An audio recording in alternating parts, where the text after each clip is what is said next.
আসসালামু আলাইকুম everyone, this is Nowrid Hasin from Nowrid Hasin blogs. কেমন আছেন আপনারা সবাই? আশা করছি সবাই ভালো আছেন এবং সুস্থ আছেন। আমিও আলহামদুলিল্লাহ ভালো আছি। সবাইকে ওয়েলকাম করছি আমার চ্যানেলের এই দাওয়াত প্রিপারেশন ব্লগটি দেখার জন্য। এই ব্লগটি সবাই চেষ্টা করবেন একটু শেষ পর্যন্ত দেখার জন্য, এতে করে আপনাদের অনেক উপকারে আসবে। সো চলুন শুরু থেকেই শুরু করা যাক। বেশ কিছুদিন আগে আমার বাসায় বেশ কয়েকজন কাজিনদের জন্য একটা ডিনার প্ল্যান করেছিলাম। তো চেষ্টা করেছি গেস্ট হিসেবে যারা আসবেন তারা যেন হোমলিনেস, কমফোর্ট এবং এফেকশন এই ফিলটা পায়, তাই সব রান্নাবান্না নিজের হাতেই করতে, সবগুলো কাজ পারফেক্টলি গুছিয়ে করার জন্য আগের দিন রাত থেকে টুকটাক কিছু আগাম প্রস্তুতি নিয়ে রাখতে, এতে করে গেস্ট আসলে যেন আমি তাদের সাথে একটু সময় কাটাতে পারি। কিচেনে ঢুকেই সর্বপ্রথম বিসমিল্লাহ বলে আমি কিছু বিফ শামি কাবাব বানানো স্টার্ট করলাম। এই বিফ শামি কাবাবগুলো অ্যাজ ইউজুয়াল বুটের ডাল দিয়ে আমি প্রথমে সিদ্ধ করে নিয়েছি অল্প কিছু মশলা দিয়ে, একেবারে তেল ছাড়া, কারণ তেল দিলে আপনার এই শেপটা আনা অনেক মুশকিল হয়ে যাবে। তারপর দুটো ডিম, পুদিনা পাতা, ধনেপাতা দিয়ে ভালো মতো মিক্স করে একে একে সবগুলো কাবাব বানানো হয়ে গেলে র্যাপ করে এইভাবে আমি ফ্রোজেন করে নেব। এই ফ্রোজেন কাবাবগুলো আমি পরবর্তীতে চাইলে বাচ্চাদের জন্য ইউজ করতে পারি, তাই একটু বেশি করে বানিয়ে রাখি প্রায় সময়। বিফ বোনা করব, তাই হাজব্যান্ডকে দিয়ে মাত্র আমি কিছু গরুর মাংস কিনে আনালাম। তো কিছু সলিড মাংস আমি কাবাবে ইউজ করেছি, আর বাকিগুলো এখন বিফ বোনার জন্য মশলা মাখিয়ে নিচ্ছি।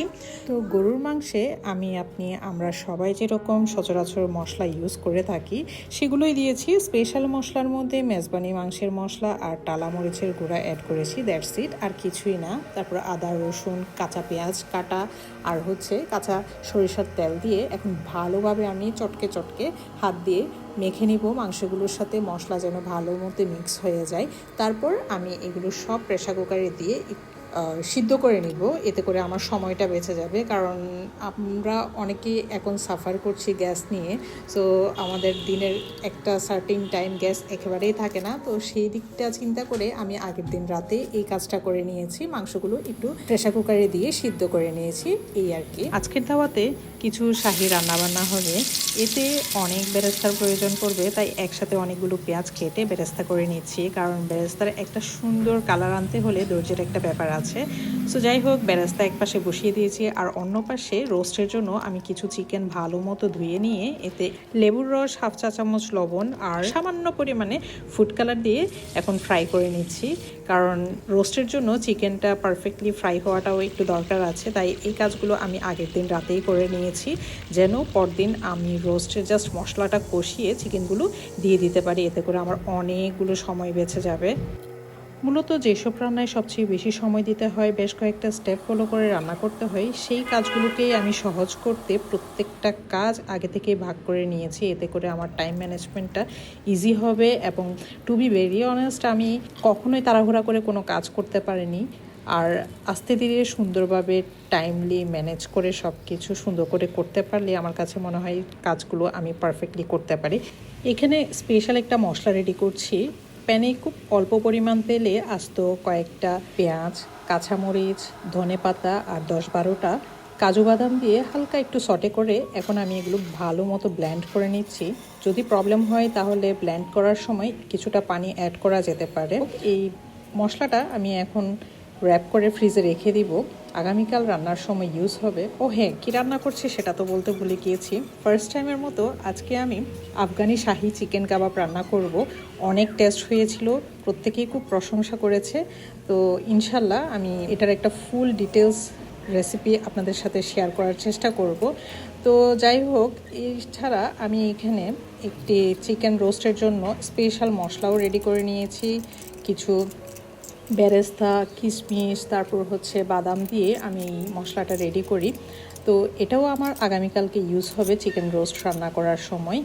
তো যাই হোক, এখন আমি রাতের বেলা শোয়ার আগে সব ধরনের ক্রোকারিজগুলো বের করে ধুয়ে ভালো মতো মুছে রেখে দিচ্ছি, যেন আগামীকাল এইসব কাজের জন্য আমার এক্সট্রাভাবে সময় নষ্ট করতে না হয়। এছাড়াও ঘুমাতে যাওয়ার আগে আমি দুটো মেজর রান্নার কাজ সেরে ফেলেছি, সেগুলো একটু পর নিশ্চয়ই শেয়ার করব। আমি ভিডিও করতে পারিনি কারণ সব দিক থেকে অনেক বেশি মেসি হয়ে গিয়েছিল, 2 হাত ভর্তি একদম ময়লা ছিল, যার কারণে আমি আর ক্যামেরা অন করিনি। সো যাই হোক, এখন পরদিন সকালবেলা আমি এসেছি কিচেনে। মেইন ফুডের পাশাপাশি কয়েকটা ডেজার্ট সার্ভ করব বলে প্ল্যান করেছি। তো সাত সকালে ঘুম থেকে উঠে প্রথমেই চায়না গ্রাস পুডিংটা আমি সেট হওয়ার জন্য বানিয়ে রেখে দিচ্ছি। এখানে আমি লেয়ার করে আজকে এই চায়না গ্রাস পুডিংটা বানাবো, তাই চায়না গ্রাসটা রাতের বেলা আমি ভিজিয়ে রেখে দিয়েছিলাম যেন আমার কুকিং টাইমটা কমে আসে। আর এখন বাজে সকাল 7টা, খুব সাত সকালে আমি এই কাজটা সেরে ফেলছি কারণ একটু পরে আবার গ্যাসের প্রবলেম শুরু হয়ে যাবে। তো একই কথা বারবার বলতে ইচ্ছা করছে না। সো যাই হোক, এইখানে আমি আজকে একটু ক্রিমি টেক্সচার আনার জন্য আলমারাইয়ের এই ক্রিমটা ইউজ করব। খুবই টেস্ট হয়েছিল আজকের এই ডেজার্টটা।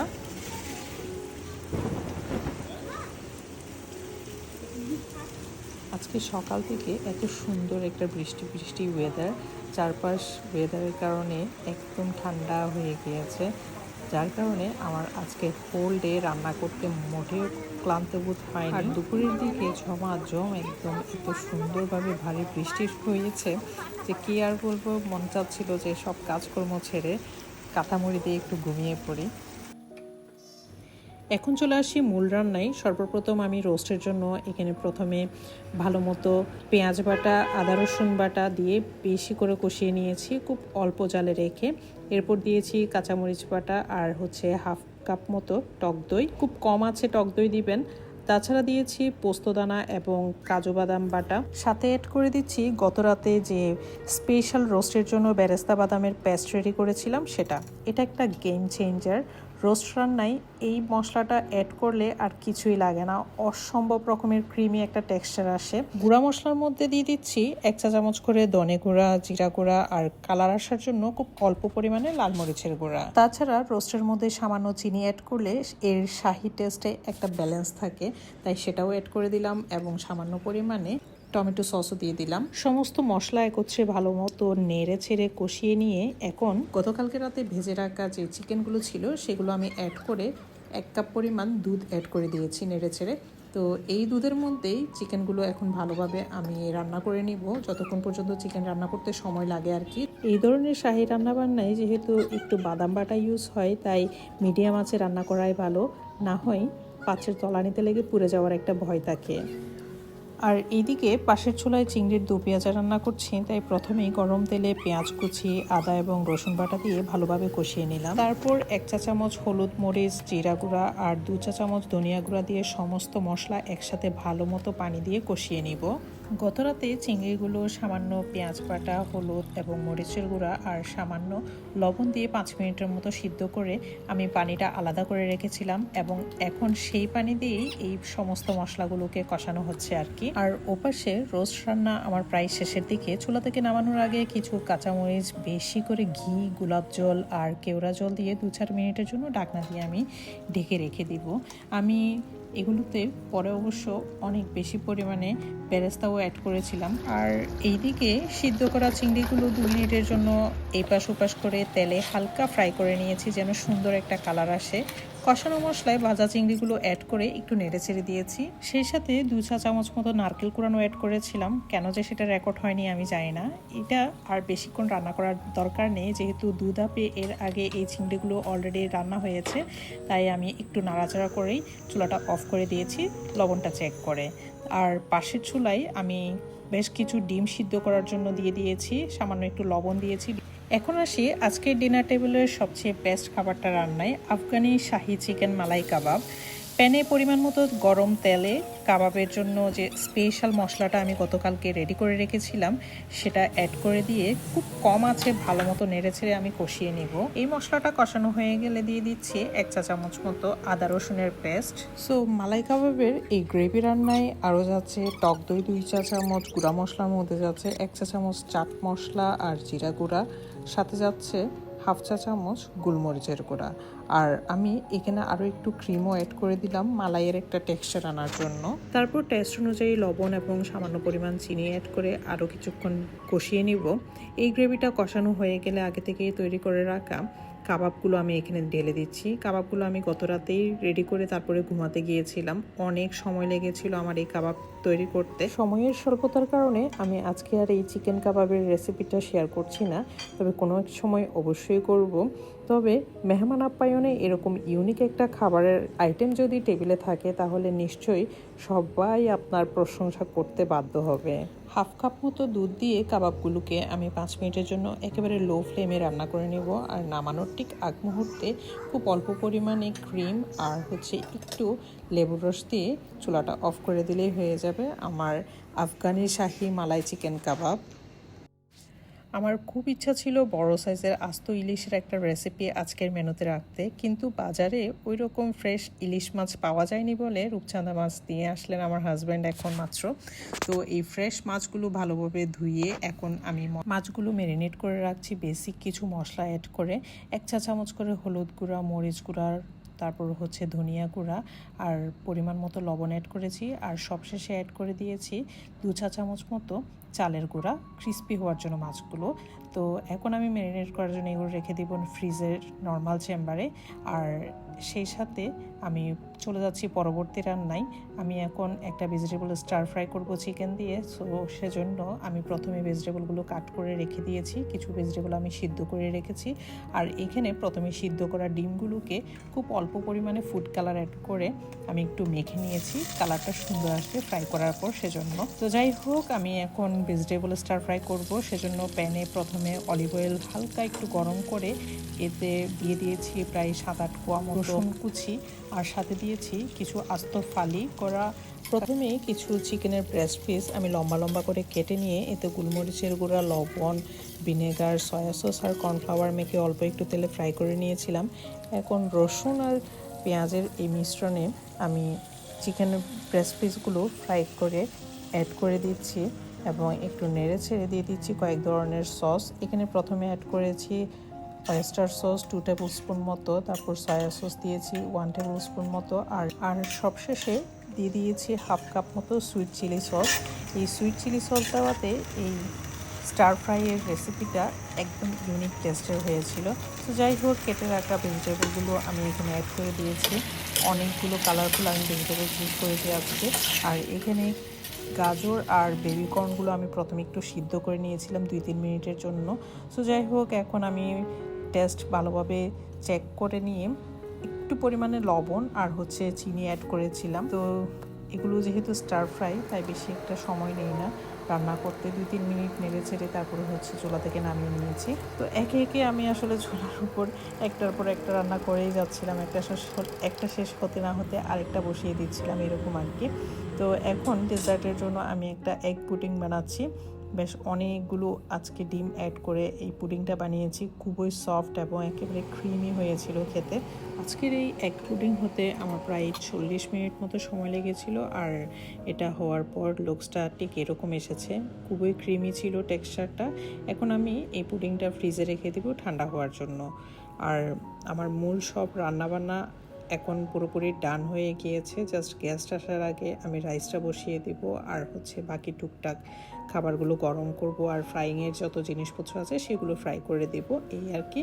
তো এখন আমি শাওয়ার নিতে যাব, তবে তার আগে ভাবলাম একটু টেবিলটা গুছিয়ে যাই। তো এইখানে একটি টেবিল ক্লথ বিছিয়ে দিয়েছি, টেবিল রানার আর টেবিল ম্যাট বিছিয়ে দিয়েছি।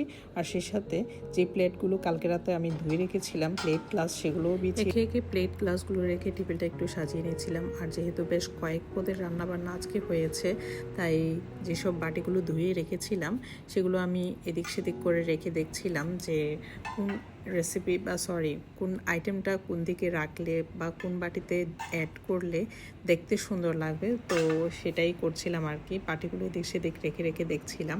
তো যাই হোক, এখন আমার টেবিলটা পুরোপুরি সেট আপ করা শেষ। এখন আমি শাওয়ার নিতে যাব, দেন আবার রান্নাঘরে যাব, কিছু কাজ বাকি আছে সেজন্য। বাসায় একটা পারফেক্ট দাওয়াতের অ্যারেঞ্জমেন্ট করতে গেলে আমাদের সবার নিজের কমফোর্ট জোন থেকে বের হয়ে অবশ্যই কিছুটা এফোর্ট দিতেই হয়। সো যাই হোক, শাওয়ার নিয়ে এসে আমি সন্ধ্যাবেলা একটা ফ্রুট প্ল্যাটার রেডি করলাম। এখানে খুব অল্প কিছু ফ্রুট অ্যাড করে আমি এই ছোট্ট প্ল্যাটারটা রেডি করেছি। আর গতকালকে রাতে যে মাংসটা কষিয়ে নিয়েছিলাম, গরুর মাংস প্রেসার কুকারে, সেই মাংসটা এখন আমি একটি হাঁড়িতে ট্রান্সফার করে এখন একটু ঝুলটাকে টেনে আনবো। মাংসটা যেহেতু একটু কষা কষা হবে, গ্রেভিটা একটু ভুনা ভুনা হবে, তখন কিন্তু লুকসটাও অন্যরকম আসবে। আমি আজকে এই বড় হাঁড়িতেই পোলাওয়ের চালগুলো রান্না করব। তবে এই চালগুলো রান্না করার আগে আমি কিছু ডিম সিদ্ধ করে রেখেছিলাম, সেগুলো এখন ফ্রাই করে হালকাভাবে তুলে নিচ্ছি। আর পোলাওয়ের চালের জন্য পোলাও চালগুলো ভেজে নেওয়ার আগে প্রথমে খুব অল্প পরিমাণে পেঁয়াজ কুচি দিয়েছি, অ্যারাউন্ড হাফ কাপ মতো হবে। এগুলো আমি খুব একটা বেশি করে ভাজবো না, খুব অল্প একটু পরিমাণে নরম হয়ে আসা পর্যন্ত ভেজে নেব। তারপরে প্রথমেই ধুয়ে রাখা চালগুলো অ্যাড করে দিচ্ছি। এখানে বেশ কিছু আমি গরম মশলা অ্যাড করেছি। এখন সময় নিয়ে আমি এই চালগুলোকে একটু ভেজে নেব। আর ইতিমধ্যে আমার গেস্টদের সাথে আমার কন্ট্যাক্ট হয়ে গিয়েছে, তো ওরা অন দ্য ওয়েতে আছে, তাই একটু ওয়েলকাম ড্রিঙ্কস হিসেবে একটা লাচ্ছি বানাচ্ছি। আজকের লাচ্ছিতে আমি খেজুরের গুড় ইউজ করেছি। অসম্ভব টেস্ট হয়েছিল এই লাচ্ছিটা। 2 কাপ টক দইয়ের সাথে আমি এখানে অ্যাড করেছি 1 কাপ মতো খেজুর গুড়, আর সাথে দিয়েছি 3 থেকে 4 স্কুপ মতো ভ্যানিলা আইসক্রিম। এগুলো সব একসাথে ব্লেন্ড করে তারপর সামান্য পরিমাণে পানিও অ্যাড করেছিলাম প্রয়োজন মতো, আর অ্যাড করেছিলাম একটু গুঁড়া দুধ অ্যাড করাতে টেক্সচারটা একদম ক্রিমি এসেছিলো। তো যাই হোক, গেস্ট আমার পাশে এখন চলে এসেছে, সবাই বসে আড্ডা দিচ্ছে, আর আমি এখন কিচেনে এসে রাইসটা বসিয়ে দিয়েছি। রাইসটা মোটামুটি হয়ে এসেছে, একটু ফুড কালার অ্যাড করেছিলাম কালারফুল হওয়ার জন্য। আর ফ্রাইংয়ের যত জিনিসপত্র আছে সবগুলো একে একে এখন ফ্রাই করে নিচ্ছি। প্রথমে আমি রূপচাঁদা মাছগুলো ফ্রাই করে নিয়েছি। অ্যাকচুয়ালি আমি ফ্রাই না, রূপচাঁদা মাছগুলো গ্রিল করেছি গ্রিল প্যানের মধ্যে খুব অল্প তেলে। আর কাবাবগুলো যে গত রাতে বানিয়ে রেখেছিলাম সেগুলো এখন একটু ফ্রাই করে রেখেছি। আর যে সকালবেলা আমি চায়না গ্রাস পুডিংটা বানিয়েছি সেটা এখন ডিমোল্ড করে একটা সার্ভিং ডিশে নিয়ে নিয়েছি। এই পুডিংয়ের লুকসটাও কিন্তু অনেক সুন্দর এসেছে। তো এইদিকে সবগুলো খাবার আমি একটু একটু গরম করে টেবিলে সার্ভ করে দিয়েছি, যেহেতু এখন ডিনার টাইম। তো আজকের দাওয়াত মেনুতে আমার ছিল হচ্ছে পোলাও, বিফ ভুনা, রূপচাঁদা fry, shami kebab fry, chicken roast, Afghani chicken malai kebab, চিংড়ি ভুনা, তারপর হচ্ছে চিকেন দিয়ে ভেজিটেবল স্টার ফ্রাই, আর সাথে ছিল একটু সালাদ। তো এই ছিল আমার ডিনার টেবিলের প্রস্তুতি। একটু দেখার সৌন্দর্যের জন্য সিদ্ধ করে রাখা ডিমগুলোকে আমি হাফ কাট করে পোলাওয়ের চতুর্দিকে সুন্দর করে সার্ভ করে দিয়েছি। ডিশটা দেখতে কিন্তু অনেক বেশি আই ক্যাচিং ছিল। আলহামদুলিল্লাহ, এই দাওয়াতের জন্য সব কিছু আমি যেভাবে প্রি প্ল্যান করেছিলাম গেস্ট আসার আগে সব কিছু সুন্দরভাবে ডান করতে পেরেছি। গেস্ট হিসেবে যারা ছিল আজকে, মানে আমার কাজিনরা আর কি, প্রত্যেকে অনেক অনেক বেশি প্রশংসা করেছে আমার খাবারের। আলহামদুলিল্লাহ অনেক খুশি লেগেছে, কারণ সবাই এত সুন্দরভাবে সবগুলো খেয়েছে এবং তৃপ্তি সহকারে খেয়েছে। এটাই হচ্ছে আমার মূল লক্ষ্য ছিল আর কি। মেহমানরা ডিনার খেতে বসেছে, আর এই ফাঁকে আমি এসেছি ডেজার্টগুলো সার্ভ করার জন্য। এগ পুডিংটা দেখতে মাশাল্লাহ এত সুন্দর হয়েছে, আর ফ্রুট প্লেটারটাও ফ্রিজ থেকে এখন বের করে টেবিলে দিয়ে দিব। তো এই ছিল আমার টোটাল প্রিপারেশন।